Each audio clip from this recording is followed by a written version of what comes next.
नमस्कार, देश की बात में हाजिर हैं। पहले खबर चुनावी राज्य उत्तर प्रदेश से। यहाँ एक बार फिर से धार्मिक नारों का प्रयोग होता दिखा है। एक बार फिर से सामाजिक सौहार्द को बिगाड़ने का प्रयास दिखा। घरेलू झगड़ों में क्या धर्म को लाया जाना जरूरी है? बहरहाल मामला कानपुर का है।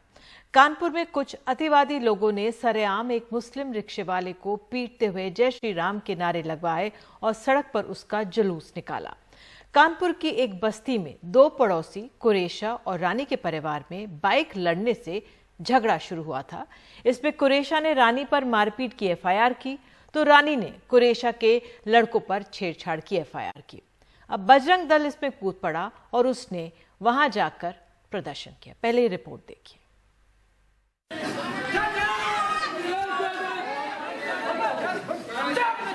ये सब इस लोकतांत्रिक धर्मनिरपेक्ष देश में हो रहा है।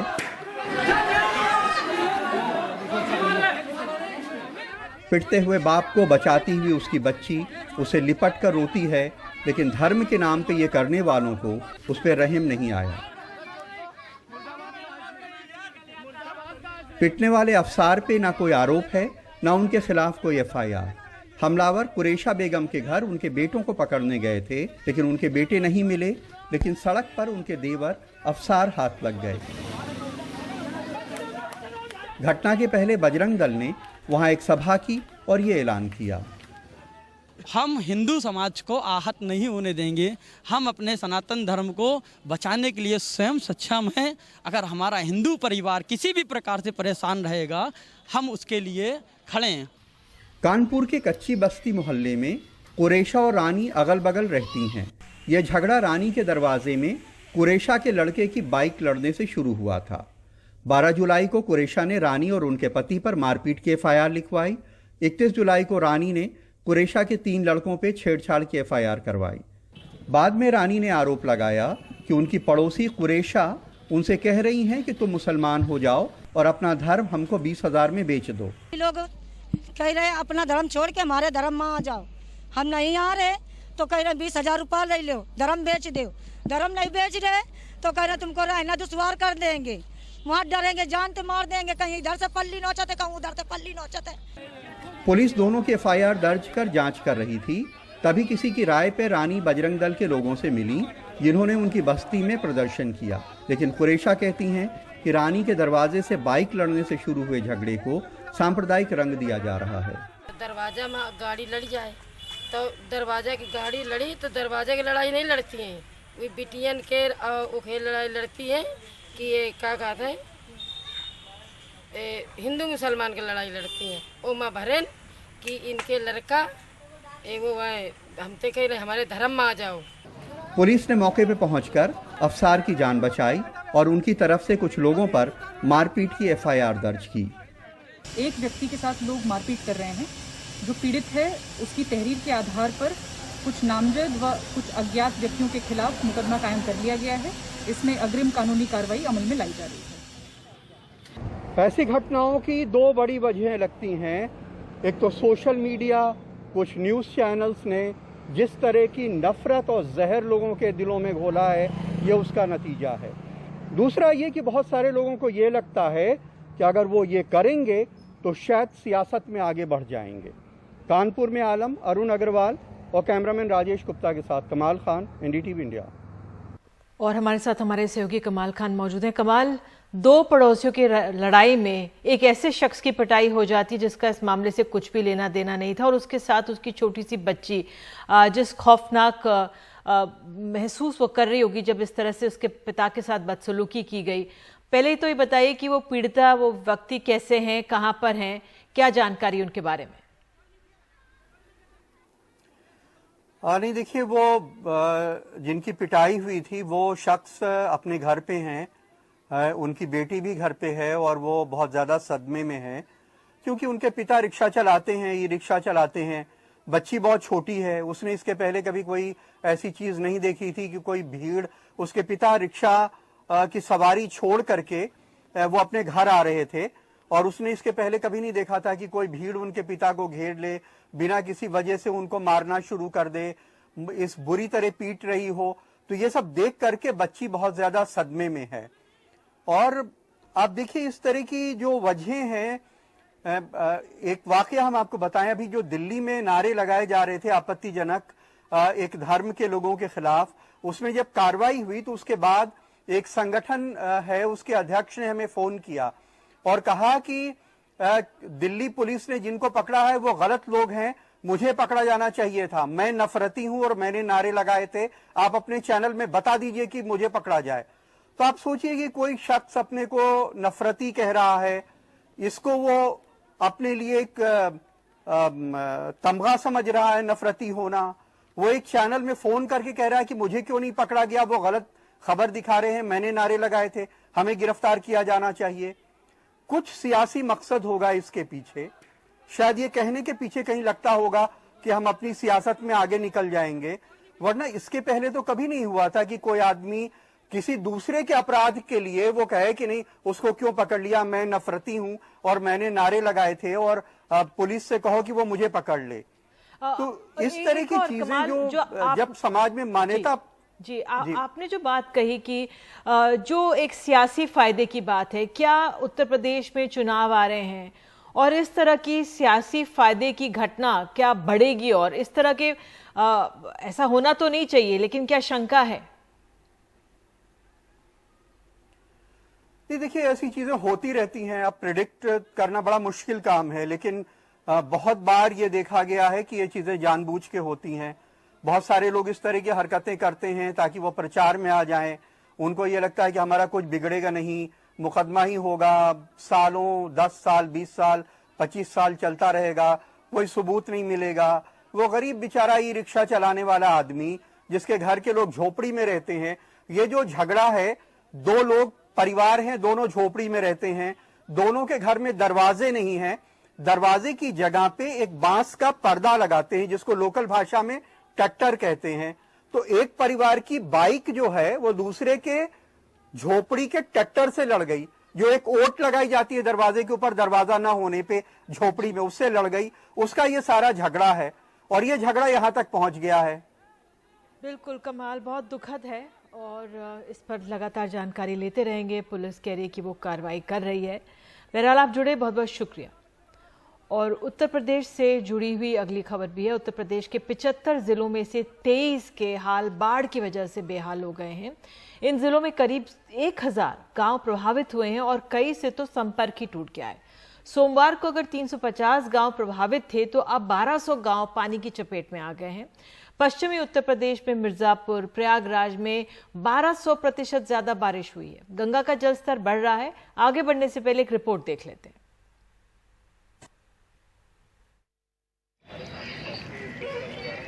उत्तर प्रदेश में सैलाब आफत ढा रहा है। सोमवार को जहां 350 गांव बाढ़ की चपेट में थे, अब राज्य के 75 में से 23 जिलों के 1200 गांव डूबे हुए हैं। सबसे बुरा असर पूर्वी उत्तर प्रदेश के मिर्जापुर जिले पर पड़ा है, जहां एक कंक्रीट ब्लॉक गंगा नदी में तैरता हुआ नजर आया। फिलहाल यहां के 487 गांवों में बाढ़ है और गंगा में पानी का स्तर बढ़ता जा रहा है। कि लोग अपना सामान किसी तरह से नाव की व्यवस्था करके और सामान निकाल करके बाहर ले जा रहे हैं, उसी तरह से अपने गाय बैल बछड़े को भी निकाल करके बाहर ले जा रहे हैं। प्रयागराज में भी भारी बारिश से लोग डरे हुए हैं। बुधवार सुबह को 24 घंटे बाद यहाँ बारिश तो रुक गई, लेकिन वो औसत से 1200% ज्यादा थी। नजदीक ही मध्य प्रदेश की सीमा से लगे चित्रकूट में 1500% ज्यादा बारिश हुई है। प्रयागराज में गंगा और यमुना का संगम होता है और दोनों नदियों में बाढ़ आई हुई है और पानी अभी बढ़ रहा है। उपग्रह की तस्वीरों से संगीन हालात का अंदाजा लगता है। जैसा कि आप देख भी रहे होंगे, एसडीआरएफ की टीम लगी हुई है, एनडीआरएफ की टीम लगी हुई है और हमने जो हमारे शरणालय हैं उनको भी एक्टिवेट कर दिया है। करीब 9 शरणालय हमारे एक्टिव हैं, जिसमें लगभग अभी 2500 लोगों को सुरक्षित स्थानों पर शिफ्ट किया गया है। उनकी पूरी देखभाल की जा रही है। बाढ़ का पानी प्रधानमंत्री मोदी की लोकसभा सीट वाराणसी के भी कई मोहल्लों में घुस गया है, खासकर उनमें जो गंगा के पास हैं। प्रधानमंत्री ने बुधवार को स्थानीय प्रशासन को फोन करके आश्वासन दिया कि सभी संभव मदद की जाएगी। उत्तर प्रदेश सरकार का ये कहना है कि फिलहाल स्थिति नियंत्रण से बाहर नहीं है, लेकिन अगले कुछ दिन किस तरह की बारिश होती है इसी से शायद ये संकेत मिलेंगे कि क्या चीज़ें अब और वर्स होंगी उत्तर प्रदेश में। इंद्रेश पांडे, नितिन गुप्ता और कैमरा पर्सन विनीत वर्मा के साथ आलोक पांडे, एनडीटीवी इंडिया। और हमारे साथ बेहद खास मेहमान हैं केपी सिंह, आईजी प्रयागराज हमारे साथ मौजूद है। मिस्टर सिंह, बहुत बहुत धन्यवाद जुड़ने के लिए। मुझे बताया जा रहा है आप जो रिलीफ वर्क है उसका संचालन कर रहे हैं, देखरेख कर रहे हैं, क्या आंकलन है आपका, कैसे हालात संभाल रहे हैं? जी धन्यवाद। ये देखिए, पूरे जनपद में 124 गांव थे जो प्रभावित थे, और जो लेटेस्ट रिपोर्ट आ रही है 2 बजे कल, बल्कि 12 बजे से ही रिसीडिंग ट्रेंड है 2 सेंटीमीटर पर आवर गंगा में और यमुना में, जो हम लोग 3 जगह ले रहे हैं वाटर लेवल। तो 3 जगह शहर के तीनों जो किनारे हैं, तो 2 सेंटीमीटर पर आवर से नदी का जल स्तर घट रहा है, गंगा में भी यमुना में। तो ये बड़ा अच्छा ट्रेंड है। आगे तो स्टेबलाइज हुआ दोपहर से, लेकिन काफी तेजी से ये घट रहा है, तो एक बहुत ही अच्छा संकेत है। दूसरी बात कि हम लोगों ने एनडीआरएफ की टीम हमारे पास है, एक टीम है जिसमें 45 लोग हैं, एसडीआरएफ की 3 टीमें हैं, और हमारी 3 कंपनीज फ्लड की हैं जो रेस्क्यू ऑपरेशंस में लगी हैं। लगभग 32 जल पुलिस, हमारे पास 32 मोटर बोट्स रेस्क्यू ऑपरेशन में लगातार काम कर रही हैं। और जो भी लोग ऐसे थे जिनको कि हमें रेस्क्यू करके जो हमारे शेल्टर्स बने हैं वहां हम लोग ले आए हैं, तो चीजें नियंत्रण में हैं। और ये अच्छी खुशखबरी है कि अब रिसीडिंग ट्रेंड है गंगा में और यमुना में। जी, जिस तरह से प्रयागराज में 1200% ज्यादा बारिश हुई है, चित्रकूट में 1500%, तो असर क्या पड़ा है? क्या आप लोगों को ग्राउंड फीडबैक मिल रहा है? राहत की खबर ये कि अब कम हो रही है, लेकिन फिलहाल स्थिति कैसी है? फिलहाल यही है कि जो लोग आ गए थे उनको एक आशा का संचार हो रहा है कि जल्दी हम फिर से अपने घरों में चले जाएंगे। 2 दिन आगे ये था कि जल्दी स्टेबलाइज, लेकिन लोकल रेन रही, तो जो एक्सपेक्टेशन था कि वाटर लेवल जल्दी घटेगा वो नहीं घट पाया। तो एक चिंता थी कि कहीं और बढ़ न जाए। तो हम लोग रोज 2-2 घंटे पे मॉनिटर कर रहे थे। हमारे इरिगेशन डिपार्टमेंट हमको लेटेस्ट 2-2 घंटे पे देता है फीडबैक। तो ये एक अच्छी बात है कि लोगों में आशा है कि जल्दी हम फिर से अपने घरों में चले जाएंगे, और ये बेहतर सूचना है ये मैं आपसे। और ये एकाएक चूंकि पानी बढ़ा, सबको ये आशा नहीं थी, ये प्रेडिक्शन था कि हम 2019 के लेवल पे जाएंगे, लेकिन 2019 से भी थोड़ा सा ऊपर पानी गया। जो डेंजर लेवल था, डेंजर लेवल क्रॉस कर गया था। तो ये हम लोग एक्सपेक्ट कर रहे थे कि शायद वो कल ही रिसीड करेगा या स्टेबलाइज करेगा, लेकिन कल वो एक्सपेक्टेशन पूरी नहीं हुई, क्योंकि लोकल रेन जगह जगह हुई और नदियों में पानी आ गया। लेकिन ये अच्छी बात है कि रेन्स भी रुक गई हैं और ट्रेंड पॉजिटिव है, अब रिसीडिंग की तरफ है। तो people are happy, they are feeling अब जल्दी हम अपने घरों को जाएंगे। बहुत बहुत धन्यवाद जुड़ने के लिए सर, मिस्टर सिंह, जुड़ने के लिए और समय निकालने के लिए। जिस तरह से आप कह रहे हैं कि राहत की बात यह है कि पानी अब धीरे धीरे उतर रहा है, लेकिन अपने आप में चुनौती बनी हुई है। प्रशासन को नहीं आकलन था कि इतनी ज़्यादा बारिश हो जाएगी और इतना जल स्तर बढ़ जाएगा। बहरहाल रिलीफ का काम चल रहा है। तो एक छोटा सा हम लोग ब्रेक लेते हैं, लेकिन आगे बढ़ने से पहले आपको बिहार के बारे में बता दें कि जो इन्हीं इलाकों से जुड़ा हुआ बिहार का इलाका है, वहाँ पे मुख्यमंत्री नीतीश कुमार ने कल पहले सड़क और फिर हवाई सर्वेक्षण किया था। गंगा किनारे 12 जिलों को अलर्ट पर रहने के निर्देश दिए हैं। इसके अलावा 14 दियारा क्षेत्र बाढ़ग्रस्त घोषित भी कर दिए गए हैं। इस बीच गंगा नदी के जल स्तर में वृद्धि जारी है। तो एक छोटा सा हम लोग ब्रेक ले लेते हैं, उसके बाद हम कोरोना से जुड़ी हुई किस तरह से जो डेल्टा वेरिएंट है उसके मामले बढ़े हैं महाराष्ट्र में, मुंबई में, उस पर जानकारी देंगे।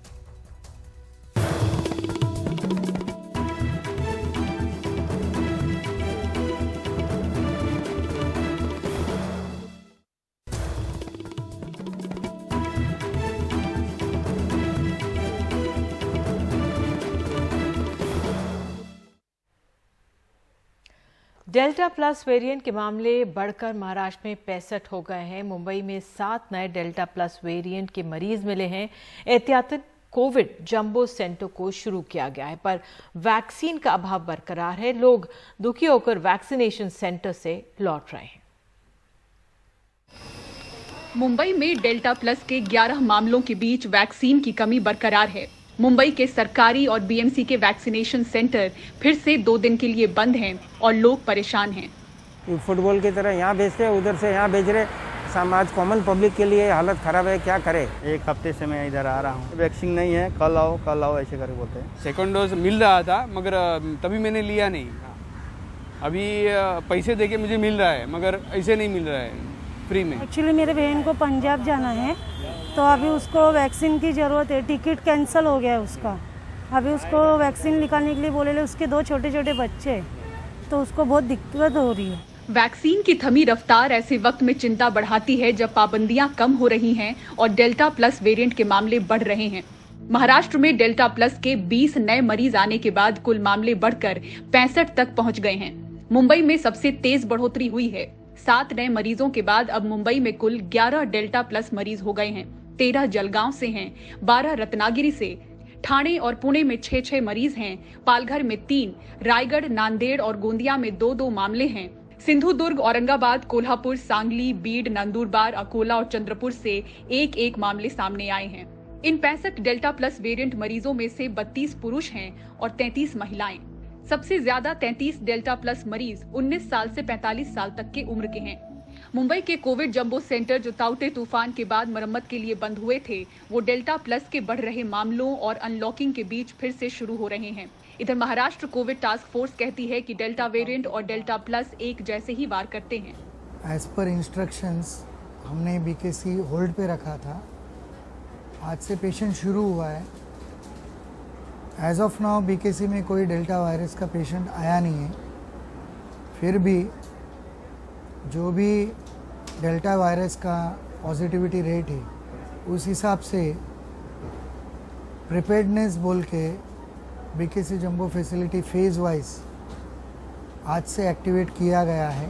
डेल्टा वेरिएंट जो है वही इतना ट्रांसमिसिबल और घातक है कि डेल्टा प्लस में और डेल्टा में ज्यादा कोई अंतर नहीं है।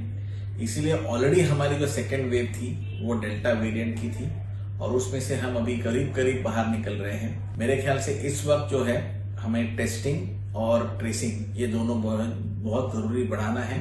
वहीं इंडियन मेडिकल एसोसिएशन महाराष्ट्र ने राज्य में करीब 11 जिलों में कम हो रही टेस्टिंग पर सवाल उठाए हैं। महाराष्ट्र के 11 जिलों में जो पॉजिटिविटी रेट है वो 5% से ऊपर है। कॉन्टैक्ट ट्रेसिंग बिल्कुल ही नहीं है। गवर्नमेंट हॉस्पिटल्स में और कॉरपोरेशन के टेस्टिंग सेंटर में एंटीजन टेस्ट किया जाता है और ये टेस्ट निगेटिव आने के बाद लोग समझते हैं कि अपना कोरोना निगेटिव है, लेकिन एंटीजन टेस्टिंग निगेटिव आने के बाद आरटी-पीसीआर जो करनी चाहिए वो किया नहीं जाता। इसलिए असल में ये मामले काफी ज्यादा हो सकते हैं। राज्य के 10 जिलों ने 3 अगस्त से 9 अगस्त के बीच सप्ताह में 1500 से 6000 से कम के कोविड परीक्षण किए हैं, जिसको लेकर राज्य स्वास्थ्य विभाग ने टेस्टिंग बढ़ाने के निर्देश दिए हैं और डेल्टा प्लस वाले 17 जिलों में ज्यादा से ज्यादा टेस्टिंग बढ़ाए जाने की कोशिश है।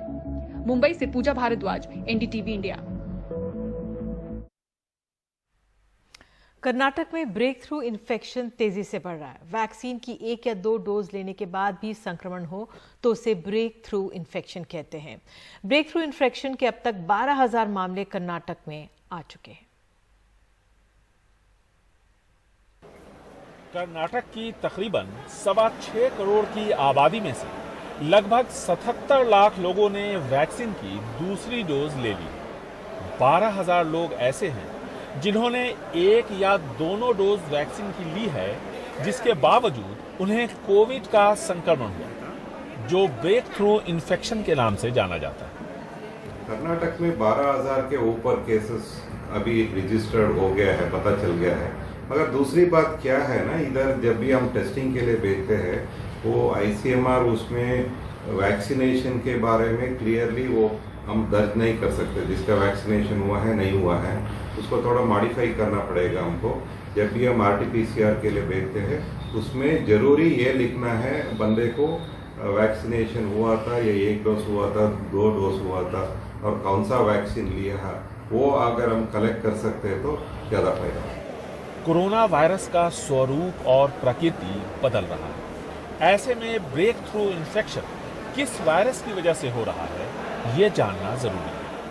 साथ में ये भी जानकारी इकट्ठा होनी है कि किस एज ग्रुप में ब्रेक थ्रू इन्फेक्शन ज्यादा है।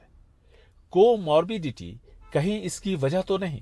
साथ ही किस वैक्सीन की डोज संक्रमित लोगों ने ली। वैक्सीन कंपनियों ने पहले ही साफ कर दिया था कि वैक्सीन कोरोना से बचाव की 100% गारंटी नहीं। जिन लोगों ने वैक्सीन की 2 डोज ली हैं और फिर भी उन्हें इन्फेक्शन हुआ है, ऐसे लोगों का डाटा हमने कलेक्ट करना शुरू कर दिया है और इसको हम प्राथमिकता दे रहे हैं।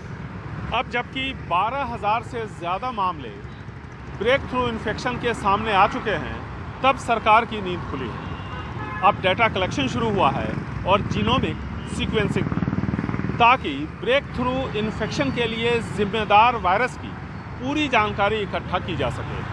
बेंगलुरु से कैमरामैन गोविंद मूर्ति के साथ निहाल खिदवई, एनडीटीवी इंडिया। तो एक बार फिर से कोरोना हमें दस्तक दे रहा है, सतर्क रहने की जरूरत है, मास्क जरूर पहन के रखें। बहरहाल देश की बात में आगे है, 5 घंटे चला खजूरी खास में बदमाशों से एनकाउंटर, 15 लोगों को सुरक्षित बाहर निकालने में पुलिस वाले भी हुए घायल।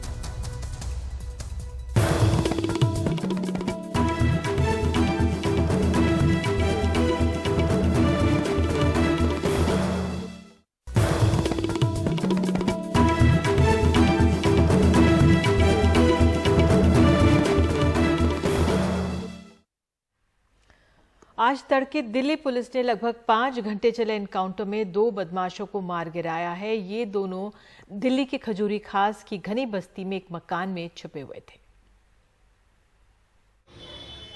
दिल्ली के खजूरी खास की घनी बसी आबादी वाले श्रीराम कॉलोनी को छावनी में तब्दील कर दिया गया है। इस संकरी गली के अंदर इसी 4 मंजिला इमारत में देर रात 2 खतरनाक बदमाशों के साथ दिल्ली पुलिस की 5 घंटे तक मुठभेड़ चली। मुठभेड़ में दिल्ली पुलिस ने आमिर खान और रमजान नाम के 2 बदमाशों को मार गिराया, लेकिन ये मुठभेड़ चुनौतीपूर्ण रही। पुलिस ने जब बदमाशों को घेर लिया तो बदमाशों ने कमरा बंद कर लिया और पिस्तौल अपनी ही कनपट्टी पर लगा ली। धमकी दी कि अगर पुलिस अंदर आई तो अपने साथ पूरे मकान को उड़ा देंगे। इसी घर में कल देर रात 2 बदमाशों का दिल्ली पुलिस ने एनकाउंटर किया है। एक का नाम आमिर खान बताया जा रहा है, दूसरे का नाम रमजान बताया जा रहा है। ये बदमाश यहाँ पर 4थे फ्लोर पर रह रहे थे, 15 दिन पहले आए थे और यहाँ पर पनाह लिए हुए थे। उस वक्त दिल्ली पुलिस के सामने एक बड़ी चुनौती खड़ी हो गई, क्योंकि उस वक्त घर पे लगभग 15 से 20 लोग मौजूद थे और उनकी जान भी दिल्ली पुलिस को बचानी थी, जिसके बाद दिल्ली पुलिस ने लगभग 5 घंटे तक मशक्कत की। पूरी मुठभेड़ में 30 राउंड से भी ज्यादा गोलियां चली, 2 पुलिस वाले भी घायल हुए।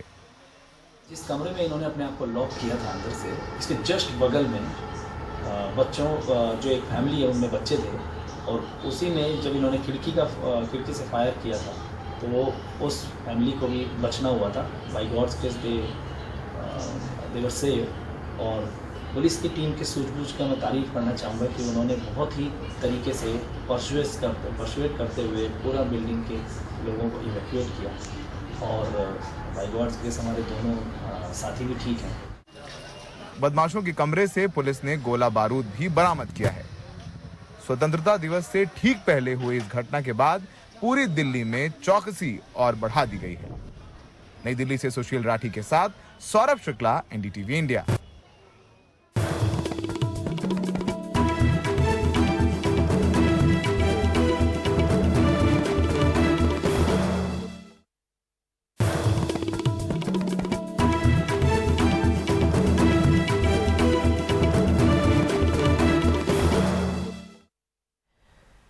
असम पहुंचने पर ओलंपिक पदक विजेता लवलीना का शानदार स्वागत हुआ है। लवलीना को 1 करोड़ रुपए, पुलिस में डीएसपी रैंक की नौकरी, तो उनके हर कोच को असम सरकार 10-10 लाख रुपए देगी। हमारे सहयोगी रतनदीप बता रहे हैं कैसा स्वागत हुआ है लवलीना का। हम इस वक्त हैं गुवाहाटी के गोपीनाथ बोरदोलोई एयरपोर्ट में और आप देख सकते हैं लवलीना बोरगोहाई यहाँ पे आ पहुंचे हैं, और यहाँ पे मीडिया का भीड़ है, लोगों का भीड़ है। पूरे एयरपोर्ट को तिरंगे में लहरा दिया गया है, और आप देख सकते हैं यहाँ पे उनका स्वागत किया गया जब वो आए। राज्य के मुख्यमंत्री हिमंत बिश्वा शर्मा थे, इनके साथ थे बाकी जो स्पोर्ट्स मिनिस्टर थे और बाकी कैबिनेट के बाकी लोग थे, और इसके साथ जो स्पोर्ट्स पर्सन थे स्पोर्ट्स अथॉरिटीज इंडिया के वो भी थे, और एक इलेक्ट्रीफाइंग एटमॉस्फेयर। बहुत फैंस यहाँ पे हैं, सब उनका एक ग्लिम्स लेना चाहते हैं। पहली बार असम के किसी स्पोर्ट्स स्टार ने यहाँ पे ओलंपिक में एक मेडल जीता है, ब्रोंज मेडल जीत के घर लौट के आए हैं लवलीना। आप देख सकते हैं वहाँ पे बहुत बड़ा भीड़ है जहाँ पे वो खड़ी हैं, और यहाँ पे इनके फैंस हैं जो एक झलक उनको देखना चाहते हैं, उनसे मिलना चाहते हैं। इसके बाद शाम को उनका एक पब्लिक रिसेप्शन होना है, स्टेज प्रोग्राम होना है और पूरे जो फैंस हैं उनको एड्रेस कर रहे हैं। अभी लवलीना वो एड्रेस कर रहे हैं और इसके बाद इस बार वो शायद अपने गांव नहीं पहुंच पाएंगे। बोरोमुखिया बहुत पिछड़ा हुआ गांव है गोलाघाट जिले का, क्योंकि उनको फिर से जो 15 अगस्त के इंडिपेंडेंस डे के इवेंट के लिए वो दिल्ली जाना है। मगर इस बार पहली बार एक शॉर्ट ट्रिप में आई हैं मेडल जीतने के बाद और एक बहुत बड़ा इंस्पिरेशन होगा वो। यहाँ पे देखिए स्पोर्ट्स अथॉरिटीज़ के ये जो खिलाड़ी हैं ये भी है। एक्सक्यूज़ मी, आपसे बात करते हैं। हमारा सीनियर प्लेयर आपसे बात करते हैं। आप मिले हैं लवलीना से, अभी कैसा लग रहा है? बहुत अच्छा लग रहा है, बहुत गौरव फील कर रहा है क्योंकि अभी लवलीना मेडल लेके आया, हम भी बहुत मेहनत करके आया, अंदर जाने नहीं मिला, फिर साल लग अंदर लेके गया हमको। हम बहुत ज़्यादा खुश है क्योंकि एक्साइटेड है। हमारा आसाम में सबसे पहले मेडलिस्ट और गर्ल्स का अंदर में लवलीना खेला है, तो ऐसे गौरव मतलब बहुत ज़्यादा गौरव फील कर रहा है, बहुत अच्छा लग रहा है। बहुत जो लवलीना काम किया है हमारा देश के लिए, आसाम के लिए, पूरा देश के लिए, तो इसका बहुत ज़्यादा ये बच्चा लोग को मतलब जोश होना चाहिए जो हम भी करेगा। लवलीना को देखो सारा आसाम में पोस्टर भरा हुआ है अभी, और इधर भी अभी इतना लोग पूरा आसाम आया है, बोलने से भी ख़राब नहीं है क्योंकि कोरोना की वजह से आ नहीं पाया बहुत लोग, फिर भी इतना आया। और हम भी, मेरा भी मतलब आना नहीं चाहिए इस टाइम में, लेकिन हम आया है तो बहुत, क्योंकि बहुत लवलीना के ऊपर में हम लोग का गौरव फील हो रहा है, इसलिए हम लोग आया है। और देख सकते हैं यहाँ पे फैन ये बोल रहे हैं कि कोविड का माहौल है, फिर भी रिस्क लेके हम आए हैं क्योंकि उनको एक बार देखना चाहते हैं। वो हमारे लिए सबसे बड़े स्पोर्टिंग आइकन के रूप में उभर के आए हैं। गुवाहाटी एयरपोर्ट से एनडीटीवी इंडिया के लिए रतनदीप चौधरी। और असम के बाद खबर है मणिपुर से। मणिपुर के मुख्यमंत्री एन बीरेन ने अपने ट्विटर अकाउंट पर एक वीडियो शेयर किया है। वीडियो में एक बच्चा सेनापति जिले में ऑक्सीजन प्लांट का उद्घाटन पर रिपोर्टिंग करते हुए नजर आ रहा है। देखिए, आप भी सुनिए। तो वो इस बैक टू माय वीडियो। आज की हमारी वीडियो में हमारे स्टेट के चीफ मिनिस्टर बीरेन सिंह हमारे यहाँ पर तपो नागा विलेज में यहाँ पर आएंगे हेलीकॉप्टर में। जी आप सोच रहे होंगे हम आपको हेलीकॉप्टर भी दिखाएंगे बीरेन सिंह आते हुए। बहुत सारी गाड़ियां हैं, देख लीजिए, आइए देखिए, बहुत सारी गाड़ियां खड़ी हुई है उनके इंतजार में। तो वो इसलिए आइए क्योंकि यहाँ पर हमारी हॉस्पिटल्स ऑक्सीजन प्लांट इनॉग्रेट करने के लिए आए हैं। फॉर ऑक्सीजन हर एक हॉस्पिटल में ऑक्सीजन देंगे। ऑक्सीजन देते ये बहुत ही आपकी हमारे चीफ मिनिस्टर बीरेन सिंह आपने बहुत ही अच्छी सोच बनाई, क्योंकि हमारी इस हॉस्पिटल की फैसिलिटीज और भी अच्छी हो जाएंगी जिससे हम कोरोना वायरस को फाइट कर सकते हैं। तो गाइस, हाँ, हमारी एंडिंग का टाइम आ गया। हमारे चीफ मिनिस्टर बीरेन सिंह अभी वहाँ पर जाने वाले हैं हेलीकॉप्टर के साथ।